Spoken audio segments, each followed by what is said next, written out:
नमस्कार दोस्तों, एक बार किसी ने कहा था कि यदि आप बिना परिणाम के ईमानदारी से काम कर रहे हैं तो इसका मतलब है कि आप कुछ भी हासिल कर सकते हैं।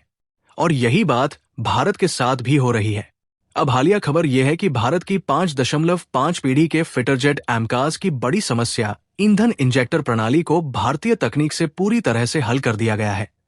और इसी तरह एचएएल का भारतीय मल्टीरोल हेलीकॉप्टर 2027 की शुरुआत तक अपने 13 टन के हेलीकॉप्टर के पहले ग्राउंड टेस्ट वाहन और प्रोटोटाइप की शुरुआत करने की तैयारी कर रहा है। और अगला अपडेट, रूस ने हाल ही में घोषणा की कि Su-57 फिटरजेट खरीद अनुबंध पहले ही हो चुका है, लेकिन ये खुलासा नहीं किया गया है कि कौन खरीद रहा है। दोस्तों, ये सभी भारतीयों के लिए एक बहुत ही दिलचस्प वीडियो है, इसलिए इसे छोड़े नहीं और कृपया अंत तक देखें। इसी तरह यदि आपको दैनिक अपडेट वीडियो चाहिए तो कृपया छोटे चैनल की सब्सक्राइब लें। दोस्तों, बेंगलुरु में भारतीय विज्ञान संस्थान ने विशेष रूप से लड़ाकू विमान AMCA के लिए डिजाइन किया गया स्वदेशी ईंधन इंजेक्टर विकसित करके एरोस्पेस प्रौद्योगिकी में महत्वपूर्ण प्रगति की है। लेकिन यदि आपका प्रश्न ये है कि ये कैसे काम करता है, तो फिर आपको ये जानना होगा कि ये प्रणाली वायु इंजन के इनटेक मैनिफोल्ड में प्रवेश करती है और वायु ईंधन मिश्रण प्रज्वलित होता है, जिससे बिजली पैदा होती है। लेकिन यदि आपका प्रश्न ये है कि ईंधन इंजेक्टर प्रणाली क्या है, तो आपको ये जानना होगा कि ईंधन इंजेक्टर प्रणाली इंजन की ईंधन प्रणाली का एक महत्वपूर्ण घटक है।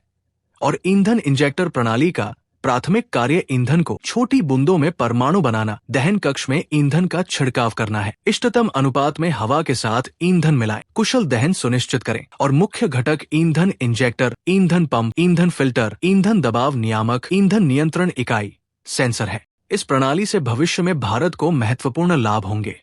आयात पर निर्भरता कम होगी, लागत में बचत होगी, निर्यात के अवसर मिलेंगे, गुणवत्ता में सुधार होगा, आत्मनिर्भरता होगी, सौदेबाजी की शक्ति बढ़ेगी और क्षेत्रीय नेतृत्व में वृद्धि होगी। बेकासली एमका के ईंधन इंजेक्टर सिस्टम के सफल विकास से भारत के रक्षा क्षेत्र, अर्थव्यवस्था और तकनीकी क्षमताओं को लाभ होता है। IMRH परियोजना का एक महत्वपूर्ण पहलू अरावली नामक नया स्वदेशी बिजली संयंत्र है, जो वर्तमान में विकास के अधीन है।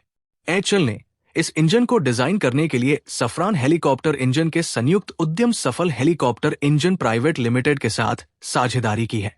एचएएल का अनुमान है कि नए अरावली इंजन के विकास में अनुबंध पर हस्ताक्षर होने से लगभग 48 से 60 महीने लगेंगे, जिसे अगस्त 2024 में अंतिम रूप दिया गया था। इस प्रकार 2027 में IMRH प्रोटोटाइप की शुरुआत इन परियोजना मील के पत्थर के साथ संरेखित है।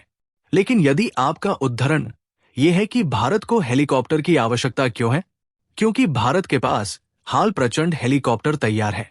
IMRH न केवल विभिन्न सैन्य और मानवीय मिशनों के लिए परिचालन लचीलापन बढ़ाएगा, बल्कि स्थानीय विनिर्माण और प्रौद्योगिकी हस्तांतरण को बढ़ावा देकर मेक इन इंडिया पहल में भी योगदान देगा। विविध अभियानों को संचालित करने की मंच की क्षमता इसे आने वाले वर्षों में भारतीय रक्षा बलों के लिए एक महत्वपूर्ण संपत्ति के रूप में स्थापित करती है। और दूसरी बात यह है कि भारत भविष्य में चीन जैसे फ्रंट वॉर का मुकाबला करेगा और पाकिस्तान को भारतीय रक्षा बलों में और अधिक क्षमता की आवश्यकता है। दोस्तों, मेरा आपसे अनुरोध है कि यदि आप प्रतिदिन नए रोचक, ज्ञानवर्धक वीडियो में रुचि रखते हैं तो कृपया छोटे चैनल को सब्सक्राइब करें। उन सभी दोस्तों को धन्यवाद जो अंत देख रहे हैं और अन्य दोस्तों को भी साझा करते हैं। आपका दिन शुभ हो।